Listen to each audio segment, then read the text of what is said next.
Assalamu alaikum. My name is William White. I'm the Director of Operations for the Council on American Islamic Relations Houston chapter. For those of you unfamiliar with CAIR Houston is a civil rights organization based in Washington, but alhamdulillah, we've had an office here in the greater Houston area for the last 20 years, alhamdulillah. This December will be our 20th year in operation, alhamdulillah. So we're all very thrilled that you would come hang out with us tonight and learn about your rights as American Muslims. Oh, okay, perfect, alhamdulillah. So this is my mark. All right, awesome. So very, very briefly about CAIR and the Council on American Islamic Relations. As I mentioned, we're the largest Muslim civil rights group in the country. We've been operating here locally for 20 years. Now, a lot of people ask us, what is civil rights? There's a lot of misnomers, what civil rights entails. Essentially, civil rights boils down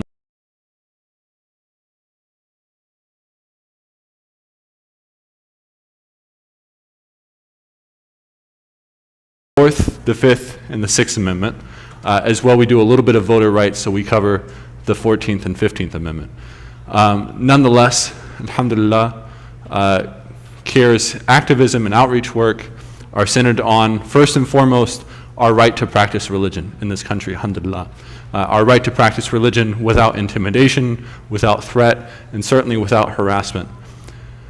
Since September 11th, I don't think anyone needs any introduction to the type of harassment that Muslims as a community in general have faced, and very specific groups of this community have faced more specifically.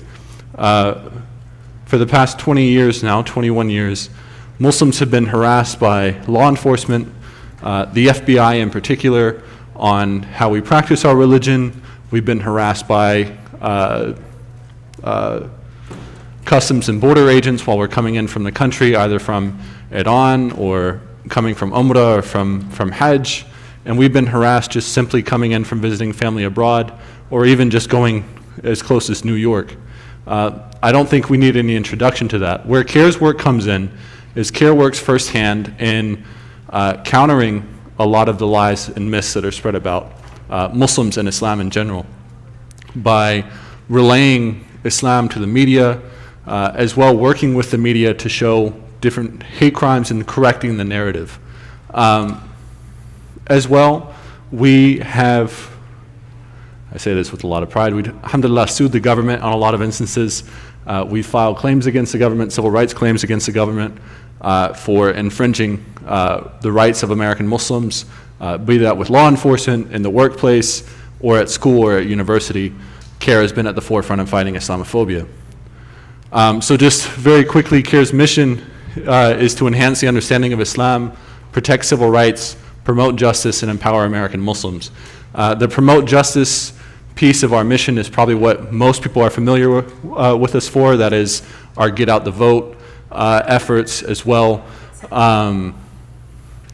missions and projects that CAIR has run on Palestine and on Kashmir, as well for political prisoners such as Imam Jamil in Georgia, Dr. Afia in Dallas, and so many others. So this is the crux of CAIR's work, and I just want to get very quickly to what are civil rights. So civil rights are the rights of citizens to political and social freedom and equality. This means that how we practice our religion, there should be no difference between how we practice ours and how other people practice theirs. Still, like I say, unfortunately, we have been harassed in many years and faced certain hardships while practicing our religion.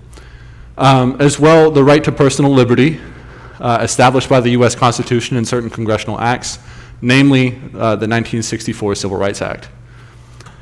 As well, the rights to full legal, social, and economic equality. What we have seen, regardless of the administration, regardless of the year, is a serious lack of legal equality. So while some people are treated certainly under the laws as they stand, other people in our community, and to a certain extent, especially Muslims, have not had that same right and privilege, which alhamdulillah CAIR is here to correct. Okay, so your basic fundamental rights. First Amendment, you have the right to freedom of speech. That's what's giving me the power to stand here. You also have the right to freedom of religion. Alhamdulillah. That's what gives us all the right to be here. We have the right to freedom of press. We can publish what we want, be it on Facebook or if you're just writing an op-ed or a journal. And you can assemble, which also, alhamdulillah, gives us the right to sit in these chairs. And you have the right to petition. Right to petition means you have the right to talk to Congress, to the State House, to the State Senate on any grievances or problems that you see in your community and to address them directly with them. Fourth Amendment, and this is something that we'll be going over today, inshallah, is you have the right to protection from unwarranted search and seizure with warrants as well as probable cause. Our board chair and attorney, John Floyd, will go over probable cause later. It's something that requires a whole law school class, so I won't touch it. The Fifth Amendment, you have the right to remain silent. You have the right not to be charged with double jeopardy, and you have the right to due process, which means you have the right to a jury of your peers in a swift and speedy trial. And that is the Sixth Amendment. You have the right to a speedy trial. You have the right to confront an accuser or a witness, and you have the right to legal counsel. I have very big ears, so it doesn't like to fit on mine. I think you can extend it. Oh, okay. Bismillah. All right, John's going to give me some flack for this later. You can see it. Okay, so very quickly, I do just want to say seriously that what we're going to talk about tonight is not meant to act as legal guidance for you. If you are facing any legal problem, you should contact an attorney. If you have been either spoken to by law enforcement or if you're facing any legal action in the civil courts, please, please, please contact a lawyer. Everything that we're going to go over here is meant to act as general knowledge, which while it is given to us today by a lawyer, alhamdulillah, it may differ from case to case. So as I like to say, you'll always hear a lawyer say, well, that depends. So it's best to always contact a lawyer. If you don't know where to start contacting a lawyer, please don't hesitate to call CAIR. Wasik and his wife Samaya, may Allah bless him, have been handing out my business cards. You can reach us on that, inshallah. So without further ado, I'm pretty sure most people here know Mr. John Floyd. But for those of you that don't, John, alhamdulillah, has been a very active part of our community for the past, I won't say how many years, but more than 2 decades, alhamdulillah. He accepted Islam back in 1994, and he has been, alhamdulillah, very active in defending the Muslim community, especially as it pertains to the FBI and law enforcement, pretty much that entire time. So please welcome my board chair, attorney John Floyd, and alhamdulillah, my very good friend. Thank you. You can adjust this both ways from here as well as for the mouthpiece. It is movable in all directions. Okay. You've got smaller ears than I do. So you got it. Let me see. I feel like a rock star. Assalamu alaikum. Bismillah ar-Rahman ar-Rahim.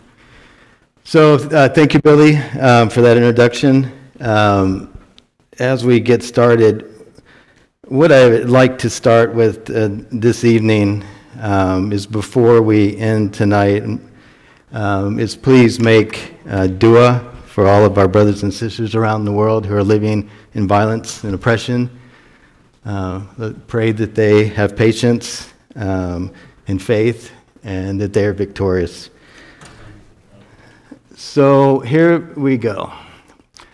So as Billy said, I accepted Islam in 1994.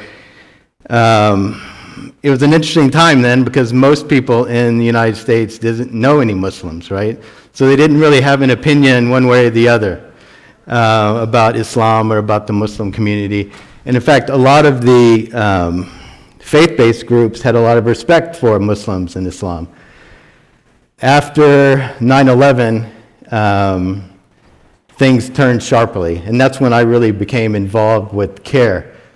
The United States government, in their disproportionate reaction to the events of 9/11, decided that they, in their policy, would interview every Muslim man between the age of 18 and 24 that were from certain suspect countries. And that's when I first got involved. I was contacted by a brother from CAIR who asked if I would join, and we'd start representing people for free who are being profiled by law enforcement in these, they call them voluntary interviews. I don't know how many of you were approached, or you know family or friends who were approached, but it was very pervasive and it reached almost everyone in the community. And the interviews weren't very voluntary, right? But I would come to someone's door, someone's work. Yes, sir. I think the camera is that way. Oh. People online probably don't see. Oh, I didn't know we were on camera. I see. So this one. And so the FBI would go around and try to interview people, say that these were voluntary interviews, that they, just trying to help the community. They called it outreach at times. But it wasn't very voluntary because of the pressure that our community felt to answer these questions, right? Because if you didn't answer them, if you didn't want to talk to them, they would go to the neighbors or they'd go to your work. And so people felt compelled to interview. And one thing led to another. I'm sure all of you have heard the stories about people who cooperated with the FBI's who then came into the Masjid, started talking about who was praying next to them, who was talking about political issues or certain hadith. And it really caused a chilling effect in the community about our free expression and our freedom of religion. And so that's when we got involved and started promoting our voluntary interview program, which we're still running today, unfortunately. Our commitment to the community is that anyone who is contacted by law enforcement for one of these voluntary interviews, and they still happen every day in our area, that we will represent those individuals for free, pro bono, to represent our community and to represent it well. And so I say that to everyone because I don't want anyone to feel embarrassed or to feel ashamed if you are contacted by the FBI. 99.9% of the time, you've done nothing wrong. You have nothing to hide. But it's just an intelligence gathering system, which really is in violation of the spirit and the nature of the Constitution, right? Because all the way back to the Clinton era, DOJ the Department of Justice had policies in place that said this type of interview process was against the Constitution, it was against policy, and it's against the law. But they still do it in the name of security. Just so you all feel comfortable, I went through the same thing. When I started doing these interviews, I became targeted by an FBI agent in particular. I'll tell you just a little bit of background story, and then we'll jump into this. My very first interview opportunity, I was approached by a set of Muslim parents. They're from Pakistan, and their son, who had some mental challenges, was 18, 19 years old, and he was stacking groceries at a Kroger. That was his job. And he was happy doing his job. His parents were proud of him. This was, a year or so after 9/11 when this interview program was in full swing. Well, someone who went through Kroger's thought that this young brother, a very simple, kind brother, who would smile at them when they'd come through the line, right, was suspicious. And so they reported him to the FBI. And this happened to so many people. When he was approached and he was scared, and so his family came to see us. We sat down and did a full interview with him, a full background to make sure we understood who he was, where he was coming from. He had nothing to hide. He had done nothing wrong. And his family wanted to get the FBI out of his life, so they asked us to represent him and meet with him just to clear this up, because it was ridiculous, right? So we agreed to meet with the FBI, and we sat down. I still remember this agent, Agent Borneman. And this is, almost 25 years later, I still remember his name. Well, not quite that, but he, as we started going through this interview, he started asking constitutionally prohibited questions, right? What do who goes to mosque with you? Who are the other brothers at the mosque? Who comes regularly? These are all in violation of the First Amendment that Billy was just talking about. That's our freedom of assembly. It is impermissible for the government to inquire as to who else is coming to the masjid, right? He started asking strange questions about what do you think about this hadith. And this brother, he was simple. He liked them all, right? And so we kept telling him, don't answer that question. And we tell the agent, that's a constitutionally prohibited question. We're instructing our client not to ask that question. And the agent, a white brother, whiter than me, bald-headed, he became so infuriated. As he asked the next question, we'd say, don't answer that question. He would ask another question that violated the Constitution. Don't answer that one. Finally, this agent and he's a veteran from Middle East, ex-Marine. He had an agenda, right? And so he eventually became so inflamed that he started beating on the desk. I can still see it today.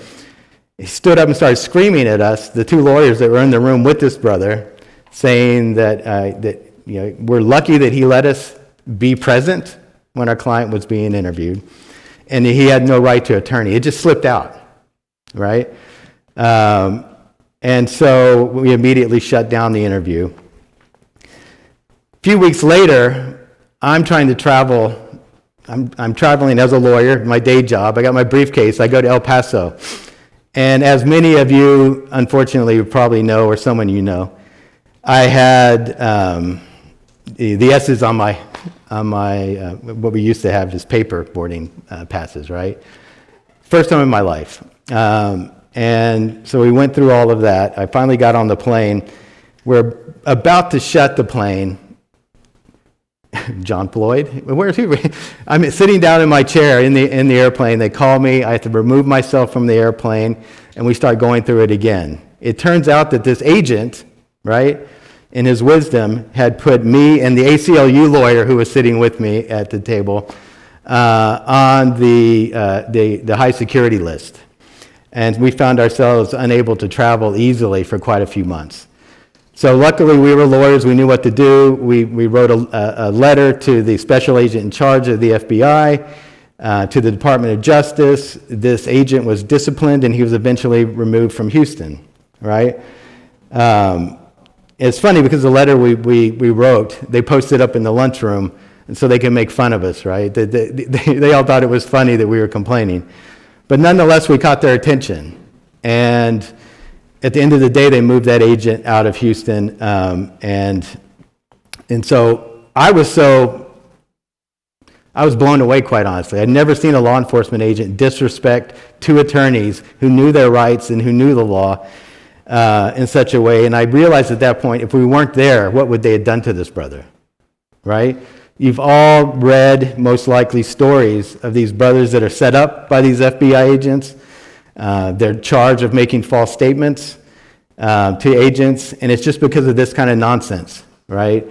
It's harassment. It violates the Constitution of the United States. And on that day, I vowed that we would keep doing these interviews as long as the FBI insisted on doing them. That was very short-sighted of me because I didn't realize that, all these years later, we'd still be doing it. And it's persisted throughout administration after administration. It started with George W. We thought it would go away in the Obama years, but it didn't. It may have declined a little bit. Maybe they're more polite about it. And then, of course, in the Trump years, it's escalated. And it's become even more hostile by some of the members of the Joint Terrorism Task Force because it's made up of FBI agents, local sheriffs, and local police. And so depending on who the commander-in-chief is, who sends the message down, it can be very hostile. So if it can happen to me, it can happen to anyone. And that's the point of my story. So thank you for indulging me. So we're going to go through basically what to do if you're contacted by law enforcement. And hopefully all of you will remember these points and you won't come to us after you've already talked to law enforcement or done the right thing. We're going to talk about what to do when you're questioned, what to do if you're stopped by law enforcement, what happens if you get a search warrant. We'll talk a little bit about the watch list and some things about asylum or asylees and your rights at airports, okay? One of the things we always talk about is you have to be one of the reasons we encourage people not to talk to the FBI at all. And don't get me wrong, I'm not saying that we should not contact law enforcement if we need their services. If you've been a victim of some sort of offense, by all means, you should call law enforcement, and they should respect our community, and they should give us services, right? What we're talking about here is if they're coming to you to do one of these voluntary interviews, or they're coming to you because they believe that you are a suspect or a target of an investigation, okay? So be careful what you say, because as you hear on TV, everything you say can be used against you. And that is true. Who are people that may be part of this task force that's doing this kind of questioning? It's local and state police officers, Joint Terrorism Task Force members. Believe it or not, they have Joint Terrorism Task Force members that are interviewing members of our community who've done nothing wrong, right? As if they are, part of that label. You may see Department of Homeland Security, ICE, Custom and Border Authorities, DEA, other agencies. So this is the most important thing, and you're going to hear me say this a half a dozen times before we're done. Do you have to answer law enforcement questions? Who thinks that they have to answer questions if the FBI comes? Let's be honest. I know that someone does because we see it all the time. In this country, the Constitution says that you have the right to remain silent. And not only that, the beautiful thing about the right to remain silent is that they cannot use that in any way against you, period. If the case goes to court, if you invoke your rights to silence and you invoke your right to a lawyer, the judge will tell them you cannot use someone's invocation of their rights to silence or to a right to a lawyer to insinuate anything. It cannot be used as any evidence whatsoever. But what can be used against you is if you lie or you make a false statement to an FBI agent. So it's really a catch-22, right? If you make a false statement to them, they can use that against you and charge you with a federal felony for making a false statement to a federal agent. But if you remain silent and don't answer any questions, they can't use it at all. So the logical advice is that we always give people, if you're targeted or being approached for an interview, do not answer any questions. You have a right to remain silent, and you have a right to a lawyer before you answer any questions. Do not lie about your status if you are not a citizen of the United States. Again, it's better just to remain silent rather than lie about something. It's a federal felony facing a range of punishment up to 5 years to make a false statement to a federal agent. And you'll see a lot of Muslims have been charged with this felony because they were suspicious to the government, and the government couldn't prove anything else, but they lied about something because they were embarrassed, right? And so rather than get into all that, it's always better to just remain silent and not answer any questions without a lawyer present. There are a few exceptions to this rule. Of course, if you're pulled over by law enforcement in an automobile, or if you're just approached, they can ask you to stop and identify yourself under certain situations. And if it's a traffic stop, you do need to pull over, give them your license, and cooperate with that process. Non-citizens, if you're at an airport or at a port of entry, you do have to answer some questions or you can be ejected from the United States. Asylum seekers, we've seen a lot more of this lately. If someone is an asylee or an applicant for asylum, the FBI can review your application and ask you questions. They're doing it all the time. This has become a new mechanism that the FBI is using for people who are seeking an adjustment in their immigration status or they're seeking asylum. The FBI will get these applications and then come out and try to interview people. Again, you don't want to talk to them without a lawyer, right? And then those are magical words. If you say, I'm glad to talk to you, but I'm not going to talk to you without a lawyer present, they have to stop the process and wait for you to get your lawyer. You can call CAIR, and then we can figure out what we're going to do next. Be careful what you say because the questions can be used against you. If you're a non-immigrant visa holder, all those things can be used against you as well. You have a constitutional right to talk to an attorney before you answer any questions, and you should contact an attorney before you answer any questions. That's our job. That's what we're trained to do. You can't get in any trouble whatsoever for refusing to answer questions, invoking your right to remain silent, and your right to a lawyer. And the reason why is because everything you say can be used against you, right? And lying to government officials is a felony. So some people will say, well, what do I do if I get a subpoena? Right, to go to court. Sometimes if you're being questioned by a grand jury or the government and they want to drag you into court, they can file a subpoena, which is basically a request from the court that you go down and you testify in front of either a grand jury or in front of a trial jury. Again, if you're served with any of these documents, your rights still apply. You still have a right to an attorney. You still have a right to remain silent. And in fact, if you're getting one of these things, you should contact a lawyer immediately. And it's interesting, if they do come to your house and they're asking to ask you questions and they're threatening to get a subpoena to drag you to court, tell them that's fine. Go get a subpoena and we can talk later. Because a lot of times they can't actually get one. They got to convince the judge to go through this whole process. If you're asked to meet with officers, you can simply tell them, no, I don't want to be interviewed. I don't want to answer your questions. Can I have an attorney present? You can set the time and place for the interview.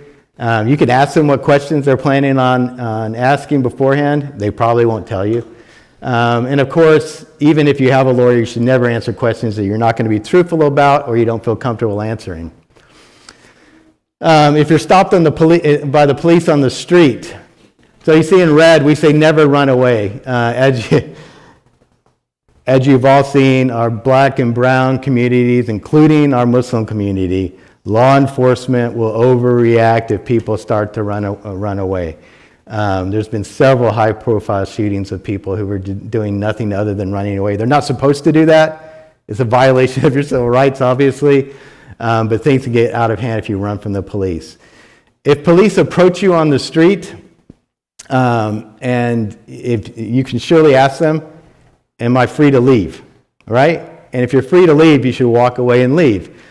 If not, if they have reasons they have some kind of suspicion that something has happened, if they have a reasonable suspicion that a crime's occurred, they can detain you. They can pat down your clothing if just for their safety and everyone else's to see if you're armed and dangerous. The main piece of advice is that last line, do not resist. Well, people will say, what's resisting? And under Texas state law, resisting is exertion of any force whatsoever. That includes jerking your hand away, believe it or not. So even if the arrest is unlawful, even if they have no reason to arrest you, don't resist in any way. If they say you're under arrest and you have to comply, even if it's wrong and you know you're going to win and you know you've done you've done nothing wrong, just comply and contact us, and then we'll beat the case later. Right? We'll get our revenge in court. But you can't do it yourself. Don't argue with these guys; they win every time. So police. What about if they stop you in your car? So if you get a traffic ticket, right? The police can only detain you long enough to effectuate the purpose of the stop, okay? So that means is they write you a ticket, they hand it to you, you sign it, and they're supposed to let you go. Anything after that requires that they have reasonable suspicion that some kind of crime is occurring. So again, ask them if you're free to leave and leave.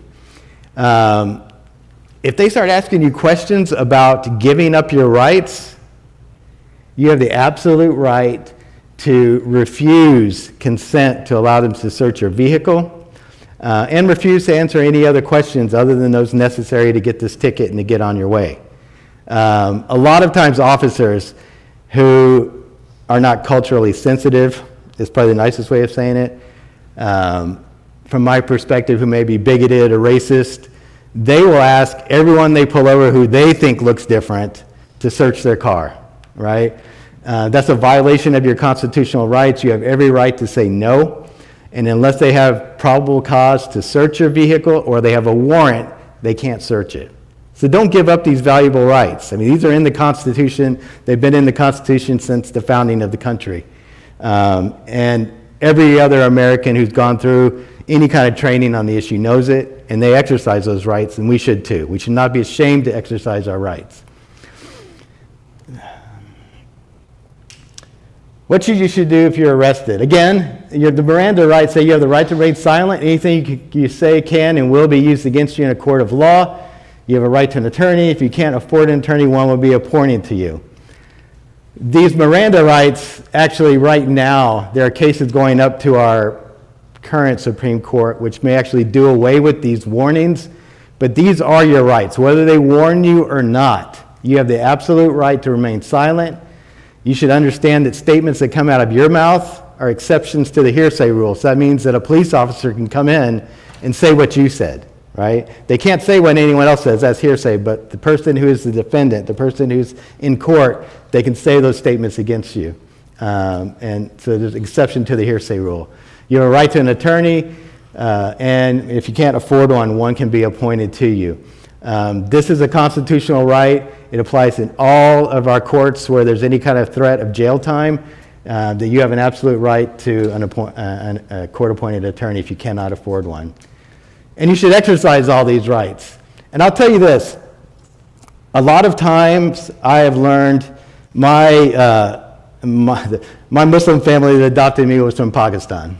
And so I've been married now for 27 years, and it'll be 28 years in September. And what I've learned is that a lot of the immigrant community feels shy about exercising their rights because of the countries they come from, right? They experience in some countries, if you don't talk, if you don't cooperate, bad things can happen to you. Here you should exercise your rights. That's what this country was founded on, and everyone else does. I've seen cases where other religious leaders or religious institutions, they're approached, right, for information by the FBI, and they won't let them in the door, right? If you, Billy, is Billy in here? What's the name of the church I always talk about? I'm going to blank. Yeah, the big, huge one. Lakewood. I had a case where Lakewood was, with Smiling Joel Osteen, right? The nicest guy on the planet, right? The FBI wanted him to cooperate in an investigation. Guess what he did? The first thing you do in any situation is you invoke your right to counsel, and you require that they get a subpoena and go through all those processes. He hadn't done anything wrong. His institution was a potential witness. But it struck me because I know in our community a lot of times we're too shy to do this. And I've seen community leaders and some of our Masjid let them come in, answer questions, give them documents. We should not do this. No one else does it. So don't be ashamed of your rights. This is just talking about different tactics. You've probably seen all this on TV. Here's the rub, right? So law enforcement can use intimidation. They can yell and scream. Law enforcement can lie to you. The Supreme Court has said that law enforcement can lie to you during an interrogation, which doesn't seem fair, right? Because if you lie to them, it's a felony. But if they lie to you, that's just an investigation. So they can do that. So there's really no reason to talk to them, right? Remember, you can always waive your rights in the middle of this process. So let's say you invoke your rights to counsel. I want to remain silent. I'm not going to talk to you without an attorney being present. If they start saying, oh, that's a real bad idea, something bad's going to happen, if you don't, we're just trying to help you out. If you waive your rights and say, okay, I changed my mind, you've just waived your rights. All right, so just stick with it. It's a simple process. They're magic words. They've done nothing wrong. I've got nothing to hide. I'm not going to talk to you without a lawyer being present. They have to stop at that point. Unless you open your mouth and start talking to them again, they have to stop. This is what we see all the time in our community in this voluntary interview program. I don't know if anyone in here has seen this before, but they'll come to the house, they'll leave a nice little note saying they want to talk to you. If you see something like this, contact CAIR. Most likely, it's nothing to be upset about. It's just part of this voluntary interview program. Somehow your name's ended up on a list, and they're trying to get this name off of their desk. FBI agents these days will admit, even now to me, that we know that most of these interviews are ridiculous, that we're not going to get anything out of it, that the Muslim community is actually the lowest crime community when you look at our population in proportion to other communities. But it's still DOJ policy. If they get any kind of report, they have to track it down and they have to do an interview no matter how ridiculous it may be. So if you see something like this, you probably are not in trouble. And they probably do just want to clear something up, but you should not talk to them without an attorney being present, okay? I had a client many years ago who lied about being in the military, and he was from Iran. He'd done nothing else wrong, but he lied about this one fact. They charged him with a felony for making a false statement to a law enforcement agent. And I asked him, I said, and he admitted it. He said, yeah, I lied to them. And I said, well, why'd you do it? And he said, because I was embarrassed. He goes, I thought if I told them that I'd been in the military back in Iran, that they'd keep harassing me. right? So he had done nothing wrong. He didn't have bad intentions. He wasn't trying to do anything, and they still charged him with a felony because he was embarrassed, right? So be careful and don't feel like you need to talk to them. Don't get into that situation. CAIR, we have a catchy little ad campaign going on. It says, "No chai for the FBI." And the reason we say that is because the FBI knows that this community, among all others, is very hospitable. They know if they come to the door that a lot of our aunties, our sisters are going to invite them in. And I've heard many stories where the FBI will say, yeah, they invited us in, they gave us tea, they gave us snacks. And I'm just like, why did you do that? Because once they get into the house, it's very hard to get rid of them, right? Then you don't want to be rude getting rid of them. All of a sudden, they've been in there for an hour. And it's very uncomfortable. So if they come to your home, our advice is just politely tell them, done nothing wrong, got nothing to hide, but I'm not going to talk to you without a lawyer, and shut the door. All right, just politely, nicely, but do not let them in the house because they're very hard to get rid of. I'm not going to give the joke tonight, really. I will give the joke. I always say there's an old Raid commercial. It said, you know, once the cockroaches get in the house, they're hard to get rid of. FBI is even harder. If they have a search warrant, you have to allow them to come in. So a search warrant is a document that's signed by, they've had to prove to the court that there's probable cause, meaning that there's articulable reasons, there's facts that they've talked to the judge about, makes the judge believe that an offense has been committed. In those situations, they can get a signature from a judge, they can get a search warrant, and they can come into your home. If they don't have a search warrant, what are we going to do? We're not going to let them in the house, right? We're not going to let them in our cars. We're not going to give them consent to search. They have to show it to you? They do. They need to show it to you, and they don't always have one. Because sometimes they will get one really quickly, and so if the judge has signed it, it is actionable. So there are times where they'll show up and they'll say they have a warrant. If they tell you they have a warrant, you just need to let them in, because there are times they may not have it physically with them. They may email it to them, they may have it on their phone, but yeah, a lot of times they're kind of tricky about this stuff. Remember, consent equals permission. If you allow them into the house without a warrant and you allow them to search, they're not going to stop. They'll go through everything. We've seen where they've torn people's cars up, they've torn people's houses up. So just do not let them in to your home unless they have a search warrant. It's your American right. Be proud of your rights. So there's two types of warrants here. One's an arrest warrant, one's a search warrant. An arrest warrant is obvious. That means that a judge has said that you can be arrested. They can come to your home. They can enter your home to effectuate the arrest warrant. So if they believe you're in the house, they can come in to look for you. Search warrant, we just talked about. If they have a search warrant, they can come in. This is kind of what one looks like.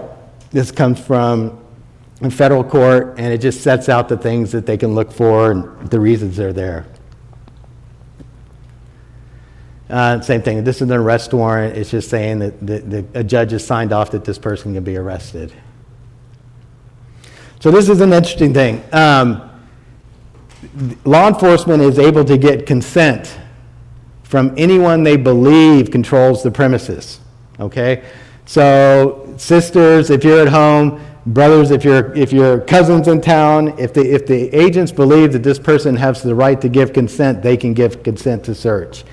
And so we advise everyone to be informed of your rights, to explain, your rights to your parents in case they're home, so that they know as well that if they are ever contacted by law enforcement and someone asks to come in and look around, they have the absolute right. Anyone in this country, legally or not, has a right to assert their rights not to allow law enforcement to come into their house. They also have the right not to speak. So this applies to people who are even out of status, okay? And a lot of times we give, when we had a lot of these ICE raids going on, we were giving, well, not CAIR necessarily, but some of our allied groups, we're giving advice that if they're out of status, not to even open the door, because they need a warrant to get in the door, right? So if you're out of status and you open the door and they find out it's you and you're out of status, you're going. But if they can't get into the house, they can't find out that you're out of status. All right? Think about your job. If you are using any equipment of your employer, you have no right to privacy to those things, okay? So you may say, well, it's my it's my laptop. I use it every day. You start feeling like it is your laptop. It's not. It's your employer's equipment, and they can give consent to search their items. So if you work for a big company, they give everyone laptops. You don't have any rights to consent or not to consent. They can just call up your job and they can get consent from them. Okay, so here's what we were just talking about. If they come to your home, if you are a non-citizen or a citizen, you have every right to ask them if they have a warrant or not and not to allow them in the home. If they have a warrant, then you can definitely ask to see the warrant, as the brother was asking. If it's not complete or it's inaccurate or you think they got something wrong, there's nothing you can do about it, right? The ones who will deal with it are your attorneys. So if they got something wrong on the warrant, don't sit there and read it and tell it they can't come in and try to prevent them from coming into the home. You're going to find yourself arrested for interfering with a law enforcement investigation or with assault on a police officer. And we could have got you off the first case because they didn't have it right. But it's hard to beat those cases because that's the secondary thing that you did, right? So if they've got a warrant, even if you don't think it's accurate, you have to let them in. If they do come in, you should immediately contact an attorney. So here's the thing. If a search warrant is executed on your home, you have the absolute right to stay and watch them or to leave. And so we often advise people, ask law enforcement, am I under arrest? Am I free to leave? If they say you're free to leave, brothers, you can stay around, send everyone else off, just so they don't feel intimidated. And if they don't have a warrant, of course, we're not going to let them in the house. And you cannot be punished for refusing to consent. And Billy, that's a cute little doormat you got there.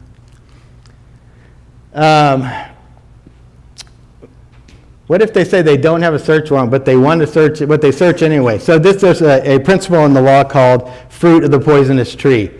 If law enforcement violates your constitutional rights and they search your premises without consent and they don't have a warrant, then later on we can go back and have all that thrown out. We can complain against the officer for violating the law.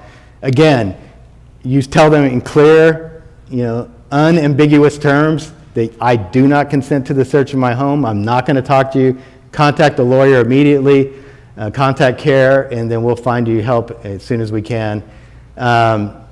You can actually, which is an interesting thing, we hear asked this question a lot.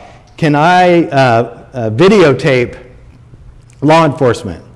If you're in public and law enforcement is doing anything, it is the law and it is constitutionally protected to video just like they can us, right?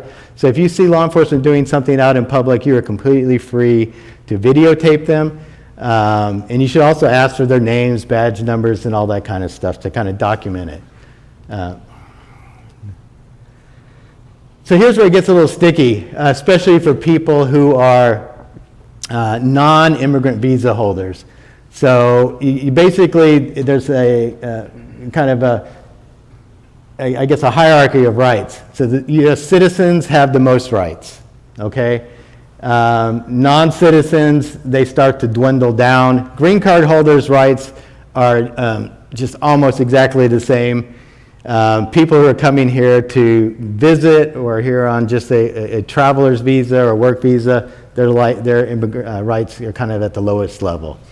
But again, the important thing to remember is that you do not have to, even if you're a non-citizen, non-immigrant visa holder, if you're coming into the country, even just on a traveler's permit, you do not have to answer questions by law enforcement.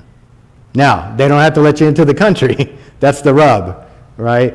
But depending on the types of questions they're asking you, if you feel like they're threatening you, they're harassing you, and all of a sudden you may be in some kind of trouble, then it's probably best at that point to refrain from answering any further questions, tell them you're not going to answer any more questions without an attorney, and shut down the interview. There is a fiction, right, about the Constitution, where the Constitution starts. The Supreme Court has said your constitutional rights attach once you've been admitted into the country. Okay? So what that means is that even for citizens and green card holders, they will tell you, they start asking you strange questions when you enter the country. They take you over to the special room and they make you wait there for a couple hours. They start asking you weird questions. You can absolutely refuse to answer any questions. Say, I know my rights and I'm not going to answer any of those questions without my attorney being present. They will tell you, though you've not been admitted to the country yet, you have no rights. That's true, but you don't have to talk to them. All right, that's they don't tell you that part. And if you're a U.S. citizen or you're a green card holder, they're eventually going to have to let you in. If you're a green card holder, they can do something called deferred inspection and make us come back and try to interview you again afterwards. But if you're a U.S. citizen or a green card holder, you're eventually going to be let into the country, unless they know that you've done something wrong and they're revoking your status. But if you're a green card holder, you have a right to a hearing that's taking immigration. So you're still going to be in the country and you can get a lawyer at that point. If you're a non-immigrant visa holder, as I was saying earlier, they can turn you around at the border and send you back home. You do have a right to an attorney if asked questions other than your immigration status, and law enforcement has the right to determine whether you have the right. So that we've talked about all that. So this is relatively new law about your laptops, your cell phones. Up until, 10 years ago or so, the Supreme Court did not extend your right to privacy to laptops and cell phones. So what that meant is that law enforcement could look at them without the expectation of privacy, without a warrant, those kinds of things. That's all changed now. So the Supreme Court is caught up with the times. And they've said basically your laptops and your cell phones are just like any of your other personal papers, meaning that if you're inside the country, they have to get a warrant or they have to give consent before they can look through them. So if you're driving down the street and they pull you over and they want to look at your laptop or they want to look at your cell phone, you can absolutely refuse consent, and you should refuse consent unless they have a warrant. When you're entering the country, that fiction I talked about earlier applies even more so at the border, because this is the time, you imagine your laptop or your cell phone as a container, right?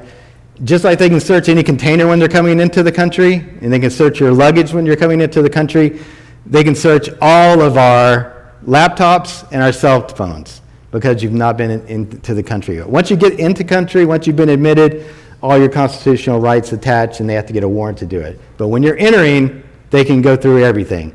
So we advise everybody when they're traveling to take precautions. If you're someone like me, a lawyer who has client competences, or you're a doctor or a businessman, if you have anything on your laptop, family pictures, whatever it is, if you want to keep it private, you should not take it on your laptop when you leave the country. When you come back in, they're going to search it. Same thing with your phone. We also advise people to take the face recognition feature off when you leave, and to take the fingerprint security feature off, so that they can't hold it up to your face and get into your stuff, because they will. Also, we advise people not to give your password to law enforcement. Just know, if they're asking for your things when you enter the country and you refuse to allow them to inspect, they're probably going to take your items, they're going to take them to another room, they're going to look through them anyways, but you do not need to give consent, and we advise people not to assist in any way, not give consent. What about if the laptop belongs to your employer? So you have, since we were talking about earlier, you have a lower expectation of privacy in your employer's laptop. If you are the one carrying it, either you can give consent or your employer can give consent. If you do not give consent, now this is once you're in the country, right? If you're just traveling and you've not been admitted, they can search everything, okay, all of our stuff. If you're inside the country, then they're going to need either your consent or your employer's consent, or they're going to need a search warrant. Does that answer? At that point, we cannot refuse to let them check everything, whether laptop or any other device. if you're entering the country, the Supreme Court has said you have no expectation of privacy. Like I was saying earlier, it's just like if it was a ship container. They can search everything when it comes in. So just think of it that way. A lot of times if someone has a work, we're seeing people now who have work laptops or they have cell phones that are work, they'll ship them, right? So they don't travel with them so that they arrive, and they typically come through without being searched. So there are things you can do. I mean, I'm advising clients of mine who have been harassed a lot for no reason as they're re-entering the country to have a travel phone, you know, or to have a SIM card that you leave here and you leave there. That way there's nothing that they can get into. So these are constitutionally prohibited areas. Law enforcement, by policy, by federal and local law enforcement, it is against the Constitution to ask you questions about your religion, how you practice your faith, your political opinions or affiliations. You do not and you should not answer these questions. They don't ask anyone else's stuff except for our community, okay? We see them asking them, like I said earlier, what's your opinion about this particular hadith? It's like all of a sudden alarm bells go off if you say anything about it. It's the strangest thing, but they do it. They violate their own policy every day. And if they start asking these kind of questions when you're coming in, know that they're violating policy. And I start asking them, say, I know my rights. I know that this is constitutionally protected, that you're infringing on my rights. Start asking them for their name, for their identifying information, ask to speak to their supervisor. We are training people now this time. You turn the script on these guys, right? So if they're trying to violate your rights and they're trying to intimidate you, start pushing back a little bit. Be polite, but ask them for their name, for their identifying information, for who they work with, what their rank is, who their supervisor is. Ask to speak to their supervisor. If you start writing this down on paper, it freaks these guys out. I don't know why, but they don't like it. And so you just need to push back a little bit because they will walk all over our community as we're coming into the country. And no one else is being subject to this kind of thing, except for drug dealers, right? So it's Muslims and drug dealers get harassed at the airport. What should a non-citizen do if you're arrested by immigration officers? If you're traveling with your wife and children and you're not a citizen and they've detained you to take you into immigration custody, we advise you the first thing to do is to ask for reasonable accommodations so that your family members can pick up your children, can take your wife. Typically, they don't just turn around to everybody. It's usually one person that they got an issue with. So ask who is subject to detention and then make arrangements for the children and the others to be picked up. And also remember, you still have these rights. Even if they detain you, you still have a right to remain silent. You have a right to an attorney. Please, if you don't take anything else away, don't talk to these guys without a lawyer. Tell them I've done nothing wrong, I got nothing to hide. I'm not going to talk to you without a lawyer. And do not sign anything without having a lawyer review it, especially if you're a non-citizen.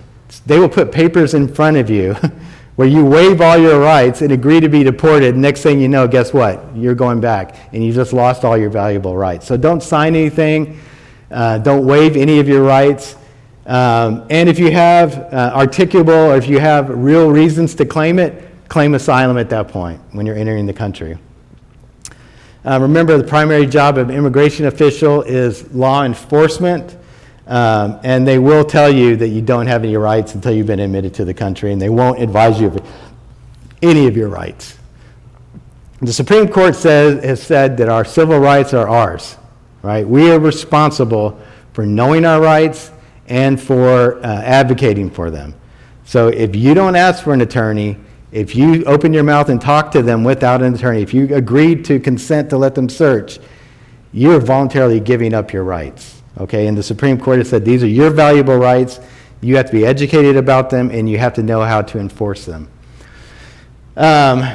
So this is what we were talking about earlier. This is what I had on my ticket. It's a very nice little thing I'll never forget.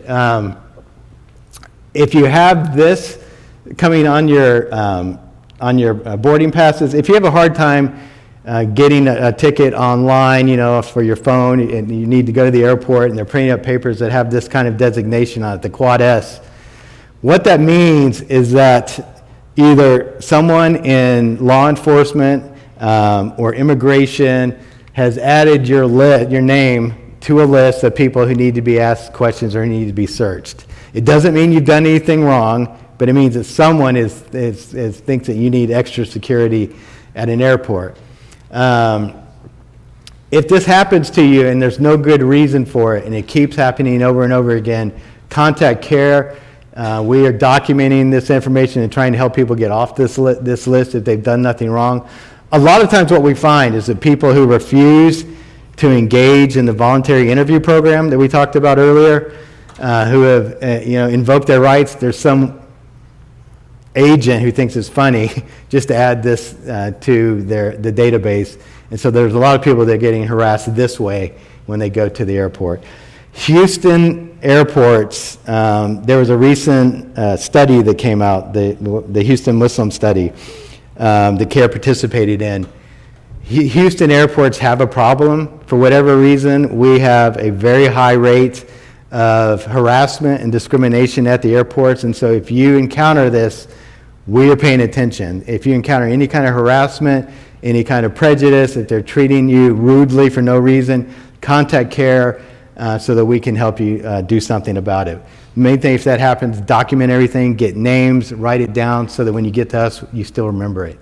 By the way, if we are detained at the airport or questioned at the airport and they take your devices or phone into their own custody, how will you be able to call the friend, relative, or That's a good question. So you won't be able to, right? If they take your phones and they take your laptop, what we're advising everyone to do is that if you've had this kind of experience in the past or you're afraid that it may happen, let your family know, let your friends know you're traveling so that if you don't come out in a reasonable time, they know to contact CAIR. It happens all the time. We're having a lot more instances of people when they enter the country being detained and taken for this extra screening. It's not unusual at all now for Muslims to be detained for an hour, sometimes two, before they get through. And I don't know if any of you have been through it, but a lot of times what that means is they put you in the special room, right? And they don't know what they want to ask you, they don't know why you're there, but they run you through the system. It takes a lot longer, and then eventually, inshallah, they let you out. But it's one of those things, if it's happening to you, let us know because we're keeping our own facts and figures at our office. And if we run into a particular agent that's a problem, then we can do something about it. Oh, and here we go. So, Billy, you want to take over this part? You want to do the closeout? All right, thank you. And yeah, you want to finish this and we'll do the questions, or you want to do the questions first? Why don't you get the questions first? Okay, let's do the questions. Yes, sir. As a, what about phone is taken? We should have at least noted down one paper, and it's like care number, I have number. So if you feel like that this is, a lot of people travel with no problems, right? There's others who seem like every time they travel there's a problem. If you feel like that you're encountering problems here or when you're traveling, what we suggest is, number one, contact us if this is happening a lot. We'll give you instructions about how to handle everything. We have a series of links that we can email you out. There's a video, there's all kinds of pamphlets that we can send you so you know what to do. But the bottom line is if you're coming back into the country, it's old school. You need to just make sure that your friends and family know you're traveling, so that if you are delayed for longer than this hour and a half, they need to start doing something about it. Sometimes just us calling the airport or showing up at the airport gets people released. But we are seeing delays of anywhere up to an hour and a half, sometimes 2 hours. And it's usually brothers that are coming in after, going to a Muslim country. If the phone is taken, if you still have the number, can we contact in the room? In the office. Oh, no, you can't. In fact, they won't. You don't have a right to until you've been admitted to the country. That's why it's so important that you know your rights before you leave. Because if they put you in the special room and they take away your stuff, then you're literally almost in a cell. It's a plain room with chairs. It's nothing to be afraid of. But you won't have your phone. You won't have your laptop. So it's important that before you leave, or before you enter, that you understand all your rights, that you know how to exercise those rights, and that you let your family know, what your itinerary is. Let your friends know what your itinerary is. Because there are times that people just kind of disappear for a couple hours, and that's when we start getting calls from the family. Yes, brother. Is it okay then to answer the identifying questions? They will ask you how tall you are, what's your address, the social security number, things like this. So as a U.S. citizen, are you a citizen? So citizens don't have to answer anything. All you need to answer are the questions that enable law enforcement to identify you as a U.S. citizen. Passport, license, I'm a U.S. citizen. That should really be it. You can answer some of the general questions about, where you've been, what's the purpose of your travel. But if they start getting past 2 or 3 questions and you start feeling like you're being harassed, as a citizen, it can get kind of fun because you have the rights. They have to let you in. They can't keep you out. You have the right to be here. And so unless they are going to arrest you, unless there's an arrest warrant for you, which 99.9% of the time is not there, they're just harassing you. So I know my rights. I'm a U.S. citizen. I'm not going to answer any more questions without a lawyer. They're going to tell you, hey, you've not been admitted to the country yet, so you don't have a right to a lawyer, which is true. And you'll say, fine, then I'm not going to answer your questions until I have a lawyer present. And if they really want to press, you can say, well, go ahead and admit me. I'll contact my attorney. We'll call you back and answer your questions there. But you don't have to answer any of their questions. Yes, brother. I think it's not frequently, every time you get that quad S, and with that you have actually gone through background check, you got your redress number, you got your pre-clearance from TSA, everything else, but it's like a routine thing. You just have to wait 2 hours before you go on the plane. Yes. What do you do? There's not a lot that we can do about it right now. So the redress stuff is, in my opinion, nonsense. We've submitted many of these over the years, and they don't seem to do anything anymore. The thing to do is to be patient, contact us once you get through. We can start seeing if there's any kind of patterns, and if there's a particular reason. I can tell you why it's there, right? It's probably there because someone wants to talk to you and ask you questions. And so we can sit down and try to figure out what's going on, and then we'll decide if we want to do something to clear that up or to do nothing. And eventually, we've seen people dropping off the list. But it's very frustrating, I know. The main thing is just remember your rights and don't talk to them. Yeah, I think in recent years, there are no question, just waiting time. Yeah. It's a strange thing, right? So it's just waiting, and they don't ask you any questions. I mean, it doesn't make any sense. It's pure harassment. And so you're not the only one, brother. All right, any others out? Yeah, brother. Well, you said you can videotape them when they are in public, the police or anything. Yeah. Can you videotape them when they're in your house?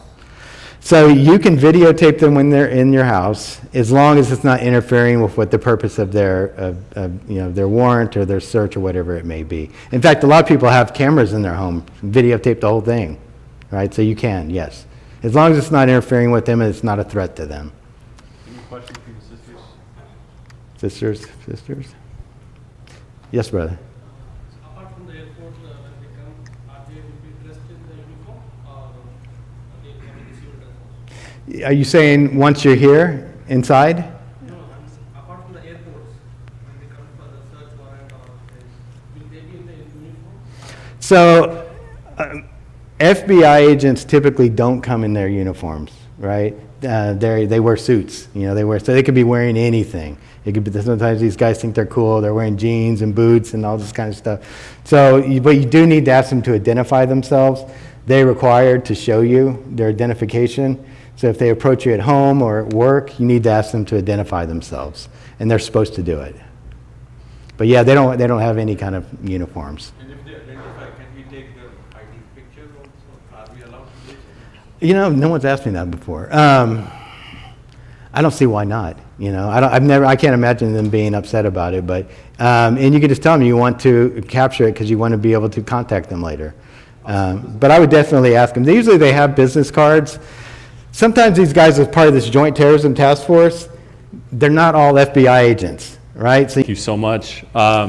Very, very quickly, as John mentioned multiple times, if you do experience anything that you believe is a violation of your civil rights, if you encounter any of the problems that John mentioned, such as FBI coming to your home, asking you about what you take as one hadith or a Quran ayah, whatever the case may be, please don't hesitate to contact CAIR. Our number is up on the screen there, 713-838-2247. That's 713-838-CAIR, inshallah. Furthermore, before we start Salah, you can follow CAIR Houston on our Facebook page. We also have Instagram, Twitter, and for all you Gen Zers, I even created a TikTok to communicate how to know your rights, inshallah. Please don't hesitate to follow us. If you encounter any problems, Wasik, our outreach coordinator, has been handing out my business card all night. Please don't hesitate to give me a call, Monday through Friday, 9 to 5. I'm happy to take any of your questions, inshallah. Wa jazakumullah khair. Assalamu alaikum.